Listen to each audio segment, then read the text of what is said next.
Alhamdulillah untuk bicara mengenai dengan perkara ini, sebetulnya kita dah pun menjemput dua orang tetamu orang kita. Kita terus saja perkenalkan sebelah sisi kiri saya, iaitu Yang Mulia Tuan Kapten Bersara Pangeran Muhammad Rizwan bin Pangeran Haji Said, itu Ketua Kampung STKRJ Kampung Mata-Mata Kawasan 1, 2 dan 3, dan juga selaku Bendahari Mukim Perundingan Mukim Gadong B. Assalamualaikum Tuan. Waalaikumsalam. Ya, dan juga bersama kita iaitu Yang Mulia Tuan Haji Ali Yusri bin Haji Abdul Ghafur, iaitu Timbalan Pengerusi Majlis Perundingan Mukim Gadong B. Assalamualaikum Tuan. Waalaikumsalam. Apa khabar? Alhamdulillah. Alhamdulillah ya. Jadi Tuan hadir selaku Timbalan Pengerusi. Kalau biasanya sebagai kaunselor, tapi tu hari ini sebagai Timbalan Pengerusi Majlis Perundingan Mukim Gadong B ya. Jadi mungkin kita teruskan ya dengan apa yang kita tanyakan mengenai dengan program Majlis Perundingan Mukim pada hari ini. Ya, jadi tuannya kita bersama dengan Yang Mulia Tuan Kapten Bersara Pangeran Muhammad Rizwan, iaitu selaku Ketua Kampung. Jadi Tuan, mungkin boleh kongsikan apakah peranan MPK dalam sesebuah kampung. Silakan. Baik, terima kasih di atas soalan bis kita.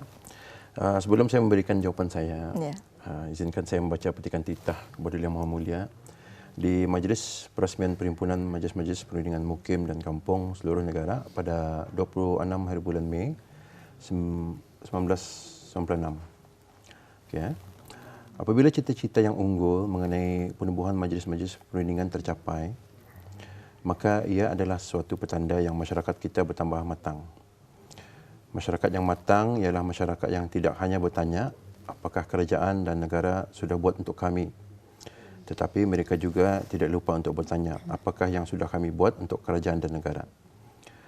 Majlis-majlis perundingan mukim dan kampung tidak syak lagi adalah daripada landasan masyarakat untuk menyumbangkan jasa bakti mereka kepada kerajaan dan negara tanpa imbuhan dan upah. Itu titahnya itu. Jadinya di sini MPK adalah suatu badan atau pasukan sukarela yang membantu ketua kampung dalam menjalankan tugas yang diperlukan bagi menjaga keamanan, kesejahteraan dan juga membesarkan lagi sesebuah kampung. Bagi saya, dorongan ini umpama support system lah untuk saya sendiri sebagai ketua kampung, kerana tidak akan berjaya seorang ketua kampung dalam hal ini sekiranya hanya melakukan sesuatu kerja secara bersorangan. Mesti ada teamwork lah. MPK juga mampu memberikan pendapat secara kolektif melalui melalui mesyuarat yang mungkin lebih efektif dalam menyelesaikan suatu perkara. Jadinya maksudnya di sini bukannya pendapat ketua kampung saja tu, cadangan ketua kampung saja diambil kira. Jadi saya memerlukan MPK saya tu mencari solution yang paling bernas dan boleh mendapat kejayaan. InsyaAllah. Okey. Dan di sini Tuan ya, bagaimanakah kita melihat kejayaan sesebuah kampung itu? Melihat kejayaan Okay, terima kasih. Melihat atau sukatan kejayaan sebuah kampung bukanlah sesuatu yang straightforward. Okay. Terdapat beberapa faktor yang perlu kita ambil kira dalam perkara ini. Contohnya, ini saya mencontohkan kampung lain kampung-kampung yang tradisional orang. Seperti Kampung Lambak Kiri yang pada masa ini dipecah dua sudahnya jadi Lambak A dan B, Kampung Lambak A dan B di Jalan Pasir Berakas. Memang turun-temurun sudah orang kampungnya itu sama. Dari nini, datu nini, cucu, anakku cucu. So, orang saling kenal mengenali antara satu sama lain. Jiran pun tahu umpama keluarga sudah pada orang ini. Lainlah halnya macam kampung perpindahan macam yang saya ketuai masa ini. Okey, diorang ini latar belakang diorang berbeza, asal dari kampung macam-macam lain-lain kampung. Dan juga daerah yang lain pun ada. Berjayalah bagi saya sekiranya saya dapat menyatukan penduduk kampung saya ini untuk mempunyai tujuan yang sama. Pemikiran yang sama dan hati yang sama menghala kepada visi iaitu keharmonian, kesejahteraan dan sifat kekeluargaan di kampung saya. Juga sekiranya dapat menyatupadukan penduduk kampung, meringankan bebanan sebahagian penduduk kampung yang memerlukan pemulihan. Kalau boleh menambah kualiti kehidupan segelintir penduduk yang tidak atau belum mempunyai pekerjaan. Misalnya membukakan cara untuk mereka mula berniaga secara kecil-kecilan. dan menggalakkan mereka menghadiri seminar ataupun persidangan yang berhubung kait dengan bidang keusahawanan untuk memberi mereka kesedaran. Ya, Alhamdulillah. Ya, itulah cara kita melihat kejayaan sebuah kampung. Dan kita akan beralih bersama dengan Tuan Haji Ali Yusri selaku Timbalan Pengerusi Majlis Perundingan Mukim. Jadi Tuan, apakah antara program yang yang pihak Tuan adakan? Baiklah, terima kasih. Assalamualaikum warahmatullahi wabarakatuh.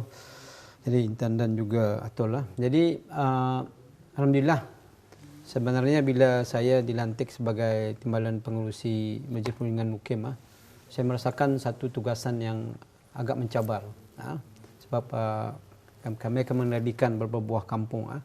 Jadi apabila bermesyuarat pertama, jadi banyak perkongsian daripada kampung dan juga termasuk penghulu.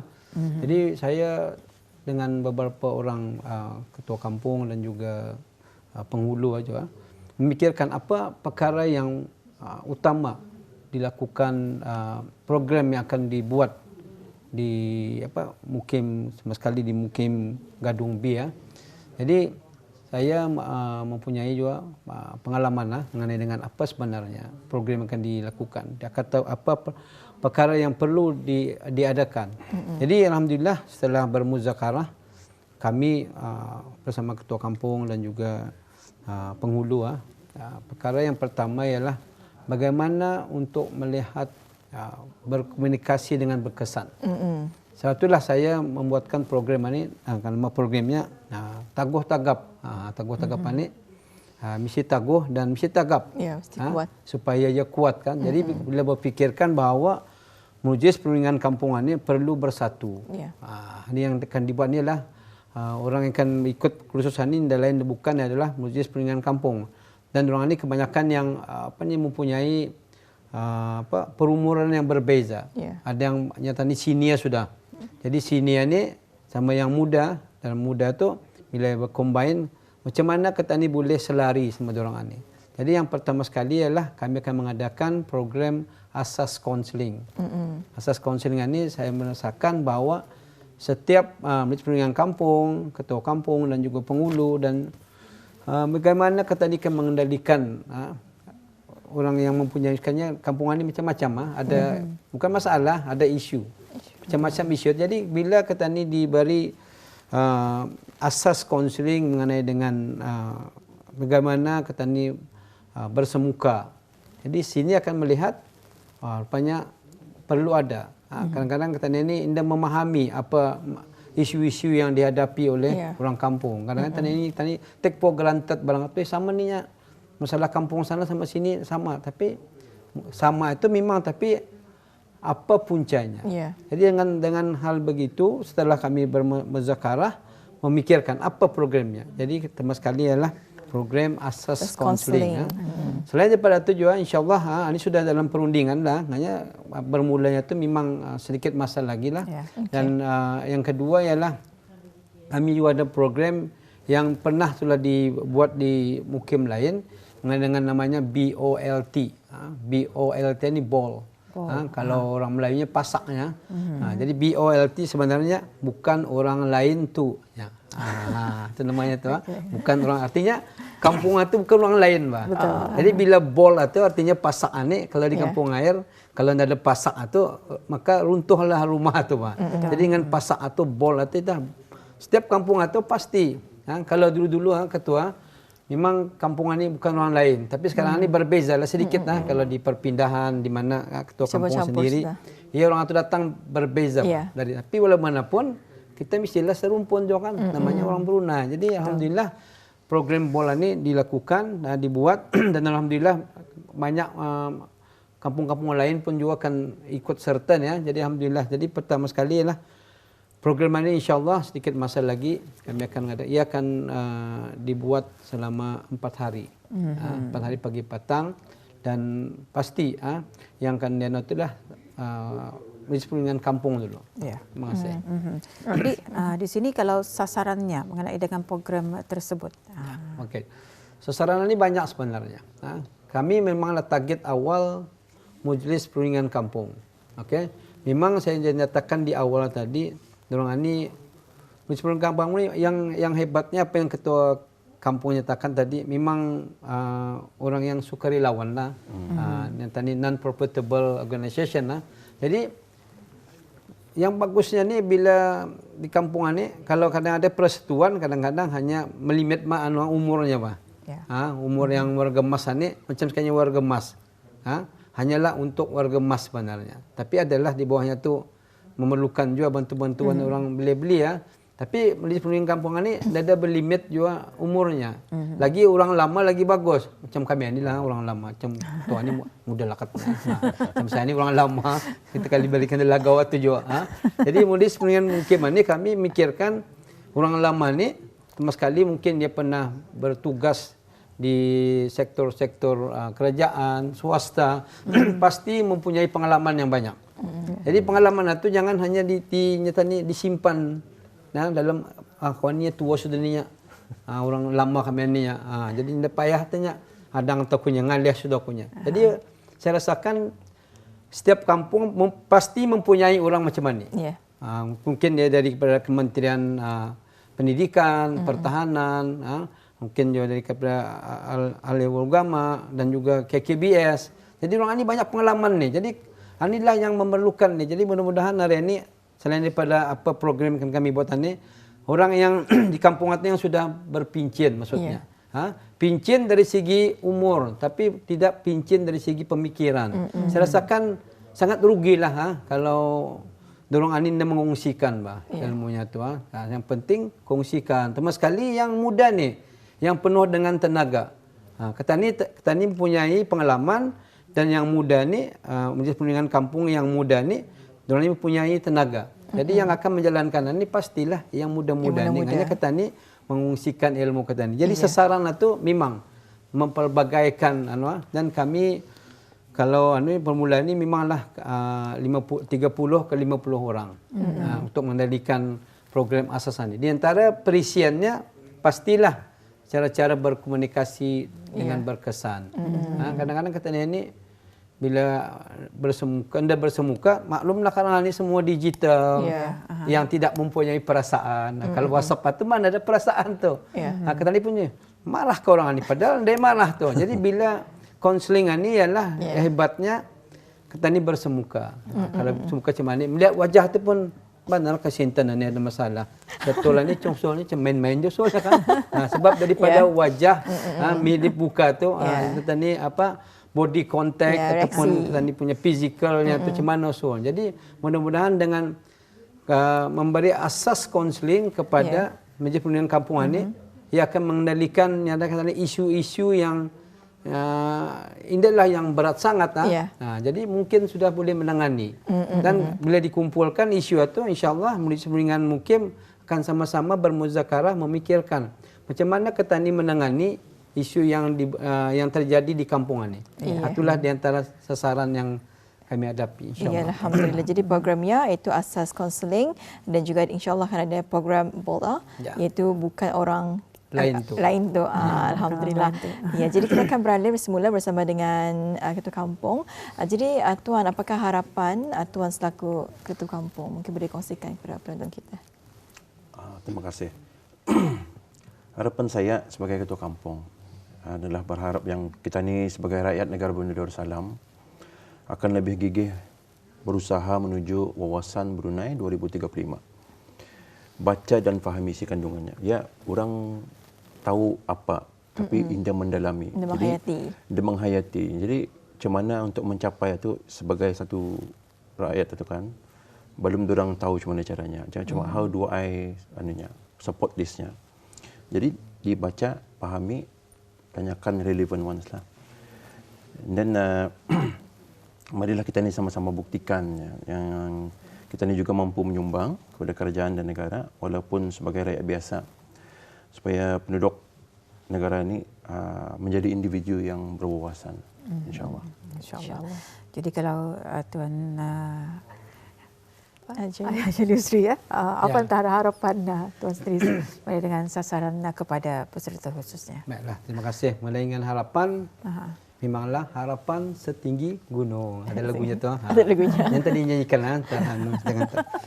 memang harapan itu saya di antara pengurus dan juga ketua kampung juga akan ada slot-slotnya lah. Mungkin di ketua kampung pengalamannya setelah pernah menjadi seorang pegawai tentera, mungkin di sana juga akan dia mengungsikan apa pengalamannya. Bagaimana disiplin atau mainkan peranan penting menjadi seorang tentera itu. Jadi slot-slot itu akan dibagi-bagikan. Jadi bila di sana sebenarnya saya ni selalu ni kalau lepas kursus itu yang penting. Bukan masa kursus. Setelah kita dapat sijil itu pengakuan tu. Jadi artinya yang paling penting setelah kursus ini ialah mengguna pakai ilmu, mengimplikasikan. Jangan indah dipakai. Kursus sudah macam-macam tadi ini kursus, tapi kadang-kadang kursus tinggal kursus. Tidak ingat apa lagi. Jadi alhamdulillah saya akan sendiri secara yang mengurus ini akan memberi satu namanya logbook. Logbook ini adalah bila diorang akan mengadakan sisi konseling. Okey. Diorang ini bukan yang barat saya beritahu tadi mungkin diorang ini adalah perantaraan. Tiba-tiba Intan dan terdapat ada isu mengenai mungkin rumah tangga atau anak-anak. Jadi diorang ini sebagai perantaraan saja. Mungkin diorang ini orang muda kan. Tiba-tiba datanglah kami lah. Cikgu ada tu di kampung ini seorang itu mempunyai isu anaknya nemu sekolah. Contoh. Jadi kami seorang yang berpengalaman, mungkin ketua juga ikut karena kami akan berjumpa lah. Jadi diorang ini MPK ini yang ada asas konseling. Mungkin kalau hanya yang sedikit-sedikit, mungkin sekiranya di kampung itu ada anak-anak yang nemu sekolah, ia sebagai abang misalnya, yang kondo sekolahnya, kulit ni abang ni dah berperajin dulu lah, apa inggan yang mungkin itu secara diorang masukkan unsur-unsur konseling itu. Abang ni bukannya sebagai contohnya, si patutnya belajar. Jadi bila barang itu barat sebagai konselor ataupun yang mempunyai asas konseling ini, ia akan sikit sebanyak mencuba ilmu itu. Kenapa ia nak mau sekolah? Karena tadi dia tahu tu. Mungkin dari segi ketua kampung lagi pun pengalaman lah.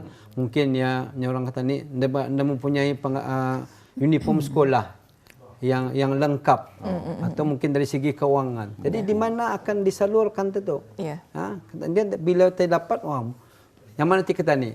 Rupanya through counselling atau dapat tani mencari apa sebenarnya isu-isu itu dan juga yang kita ni tahu memanglah ketua kampungan ni telinga, mulut dan lidah kerajaan jadi bila itu dan yang saya suka jadi kampungan ni ke akar umbi itu. Jadi konseling ini adalah selari dengan apa kita lihat ke akar umbi itu mencari apa puncanya. Kenapa orang ini jadi cemani? Kenapa ia macam nemu sanang hidupnya ni. Jadi kita ni sebagai Majlis Perundingan Kampung dan alhamdulillah Majlis Perundingan Mukim dengan adanya kursusan ini nanti insya-Allah boleh menangani apapun isu-isu yang berlaku di kampung itu. Itulah yang kata ni akan cubalah insya-Allah. Insya-Allah ya. Alhamdulillah kita telah mendengarkannya dan juga perkongsian dari kedua tetamu undangan kita mengenai dengan program Majlis Perundingan Mukim Gadung yang akan dilaksanakan tidak lama lagi Bapa-Ibu terima kasih kepada keduanya dan insya-Allah kita mengharapkan semoga program akan berjalan dengan jaya insya-Allah. Baik, assalamualaikum. Waalaikumsalam. Waalaikumsalam.